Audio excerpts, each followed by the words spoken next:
Maybe the secret talent is how much I can drink. That is, do you know what? Yeah, and this is like so normal, but before the first lockdown, I just wasn't a drinker, even though I was at drama school. And then like during the lockdown, my tolerance just like, I think everybody's tolerance did, but mine, I'm 5'4", but my tolerance was so high. Hi, I'm Dionne Brown, and I'm getting up close with Cosmo. Multifaceted, messy, sensitive, deep. Well, TV adaptations for film or television are always different to the book. The book's got way more in it. It's a bit meatier, but I think we've really beautifully encapsulated the journey of the character, and I think maybe it just differs because now we have a visual. We see all the characters that jump off the page for us. We're seeing them like live. So I'd say, yeah, it differs just because I think it's a bit more visceral.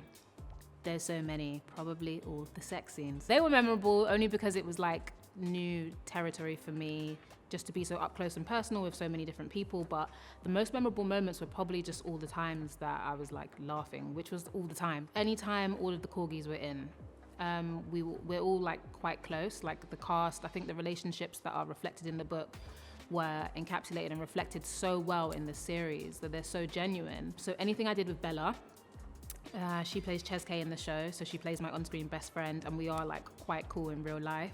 Anything with her was always super funny. Anything with Bella and Sam, hilarious. Anything with Joe Ullman, he plays Guy, which this is a bit of a flip because his character, as we all know in the book, is not the nicest, but in real life, he is the sweetest boy in the land, and he just had so many stories all the time that had like genuinely, I had tears coming out of my eyes. Yeah, I had an intimacy coordinator. Adelaide Wardrop is a gangster, and she's so experienced and so gentle, and they're super technical, like irrespective of how they look on screen all the time. I'd say that is just down to like the actors just jumping in and trying to commit to create intimacy. I had Adelaide Wardrop and Joelle David, who was the Block 1 director, that, you know, just the two of them working together with myself. We worked really closely to navigate and move around those scenes, especially because they were with different people and thus had like different tones. We know the difference. If for anyone who has read the book, we know the difference between the sex scenes with Ted and the sex scenes with Guy. The build-up was a bit different between those two characters and Queenie. They were a bit nerve-wracking to start off with, and then after that it kind of just became quite natural, just because, like I said, we had really good rapport, and yeah, we were all quite cool with each other. So it was just like, you ready to go? Okay, jump in. And then, yeah, that was it. Hopefully we did something there. We'll find out once everybody watches it.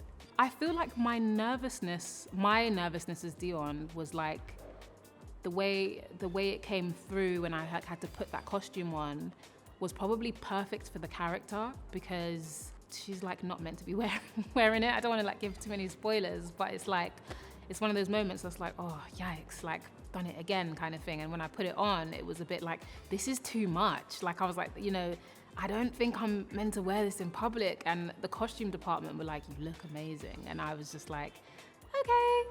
I think it played well. I think it translated well onto screen, because I genuinely was like, a bit, I didn't feel in my skin wearing it. It is very sexy and very sophisticated, and I was like, I don't know if I can pull this off. But that, I think that kind of went toward this. I mean, you've seen, they went toward the scene anyway. So yeah, that was it really. It was just a case of like, on the day, it was just like, well, we got to do it. We got to get into it, and then we got to commit. Nothing's that deep. Just, I don't know, try not to take yourself so seriously, probably. I feel like when you're younger, everything feels like the end of the world, and it's not the end of the world. It's so hard. It's like, all the advice would be like, accept yourself, forgive yourself. It's like, yeah, it's so easy to say it, and it's like it's not easily done at all. Even in adulthood, that doesn't stop. I think a lot of like adulthood for me now is like detachment. A lot of it is just like, experience things as they come, and when they leave, just let them. If they leave, just let them. And the things that stay, just cherish it. But yeah, I think acceptance and detachment is like key. For sure, the challenging scenes, probably anything to do with the decline of Queenie's mental health. And that becomes more prominent in, well, it became more prominent for me in the second block, because everything was coming to a head. And I had this really weird analogy that I would try to like keep a visual of when we were shooting, and it was it's gonna sound odd, but I'm just gonna like go with it. Like, you remember you play Temple Run or like Subway Surfer? You'd be like running and then you trip and the thing is like right behind you, and you'd be like, oh no, like I tripped and it caught up, but it didn't catch up. It was always chasing you. That's why when you trip, it's so close to you. So in my head, I had to kind of maintain just the fact that like she has not processed anything. Everything that is happening to her is just an accumulation of like her abandonment issues and, you know, her lack of boundaries and her trauma. And if you don't handle it, it never leaves. It's always behind you. So it's kind of that, like, it's always chasing you. And like, what happens when you like stuff the drawer? What happens when you don't turn around to confront the thing chasing you? So I think that was challenging, me having to remember that like, oh, these things aren't coming from nowhere. It is supposed to be a bit of a build up. So that in block 2, there were a lot of days that like mentally for me were just really tiring, and it was kind of manifesting in different ways as well. There were some days that I was turning up to shoot and I was really tired. Like, I mean, naturally, because we were like, I was shooting every single day, but I had quite high energy on that project, and just depending on what we were doing, there were days where I was like quite morose. I was like quite inside myself. There were a couple of days where I was like telling production, like, I'm having sensory overload today. Like, I'm quite extra, like, charismatic usually, and there were a couple of days where I couldn't handle people talking to me about like my life or like what I did on the week. Like, they'd be like, what did you do on the weekend? And I'd be like, oh, I don't know. Do you know what I mean? Because I'll be like trying to get my head, I'll just be in it. I'll be engaged in the work. So I'd say the days where the script was a bit heavier, those days were like, ugh.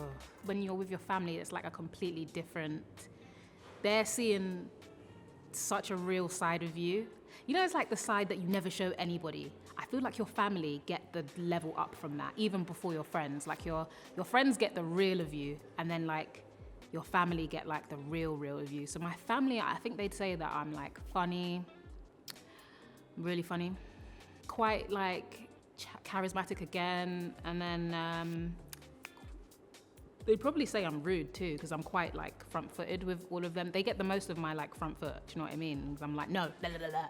Obviously they've known me my whole life. I'm one of 5 as well, so that my house was like, there were so many opinionated people, but I am one of the more opinionated people. So yeah, I think they'd say that. And then my friends, I don't know.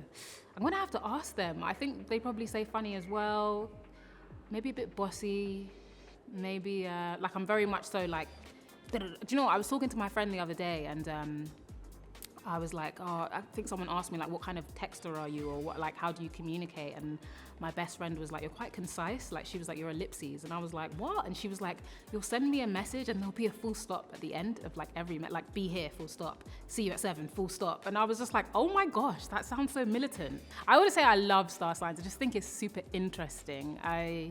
I don't know, I feel like everybody's looking for a reason to explain why they are the way they are. So I just, every now and again, I like dip into astrology. I think the older I get is the more I'm like, just taking little bits from here and there. Apparently a friend of mine who is into astrology, the other day, she was like, your Saturn's in return because it's in Pisces. And she was like, the last time it was in Pisces was when you were born, because you're a Pisces rising.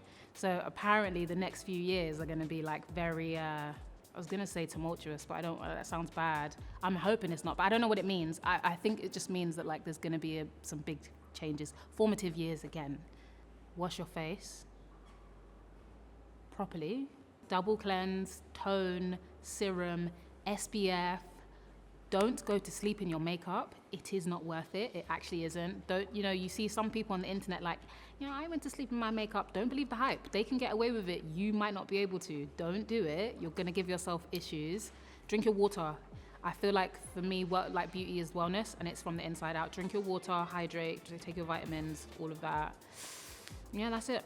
Less is more. My phone would probably say Instagram. So addictive. Little scroll.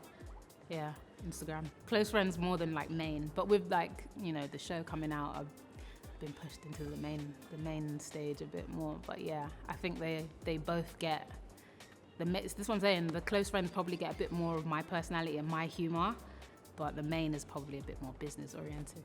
Oh, like white t-shirt. Like, I'm big like neutrals. You never go wrong with neutrals. So I'm like brown, black, grey, white. Uniform, white t-shirt, black pair of trousers, statement shoes. I've got a pair of Sambas, I've got Dunks, maybe like Air Forces. Depending on how casual it is, I might just wear my Birkenstocks. Those things are worn out. I need a new pair, actually. The kind of clog ones. I literally need a new pair because I wear them everywhere and they're so comfortable. But yeah, that with like, if it's summer, like a leather jacket or like a light bomber. I've got a Ferrucci one with me today. That's my best friend's. I stole it. I'm going to give it back to her tomorrow. And if it's heavy, if it's like it's a heavy season, I'll wear like a long coat, like a plain long coat, maybe like one from Zara, just the ones that are literally like broad-shouldered, double-breasted, really easy. You can do I think as long as you accessorize, you can kind of do anything with that uniform. Experience, Victoria Monet. Maybe something by Beyonce, maybe. And went to a salsa bar the other day with some friends. It was in Camden. I only went in to use the toilet. I don't actually I'm not really a salsa, but I was like, I need the toilet. And like, I ran in and I was like, can I use it? And they were like, of course. And then I came up and my friends were like at the bar ordering shots and they were dancing. And then I jumped in and we all started dancing and taking shots. And we were just in there for like longer than we needed to be for me to use the toilet. So I feel like anything with like an upbeat tune, I'm not saying salsa, but something salsa or salsa-esque, that would be something I would probably like get on the dance floor and start messing around with the people that I was with.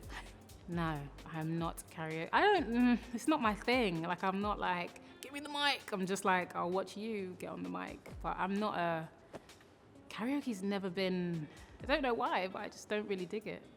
If I was a London tour guide for the day, I would take you to Covent Garden in the summer. Covent Garden in the summer is great.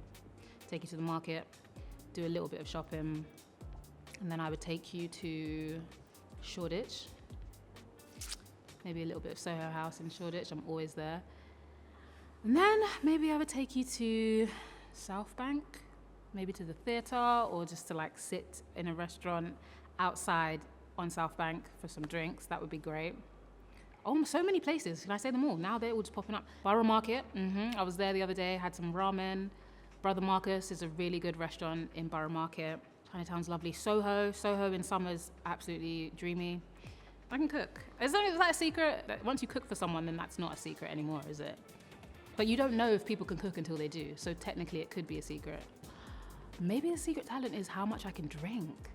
That is, do you know what? Yeah, and this is like so normal, but before the first lockdown, I just wasn't a drinker, even though I was at drama school. And then like during the lockdown, my tolerance just like, I think everybody's tolerance did, but mine, I'm 5'4", but my tolerance was so high that I was just like, this is a problem. Like at the time, a friend from school, her boyfriend was like 6'4", and I was like, I can match his best, easy. And she was like, do you think so? And I was like, so easy. And we were both just like, but I can drink a lot, I can hold. Summer in London is so nice. And then we're in like rain and darkness for so long. And the capital is so pretty when the sun comes out. So I just feel like everybody gets happier, which is nice.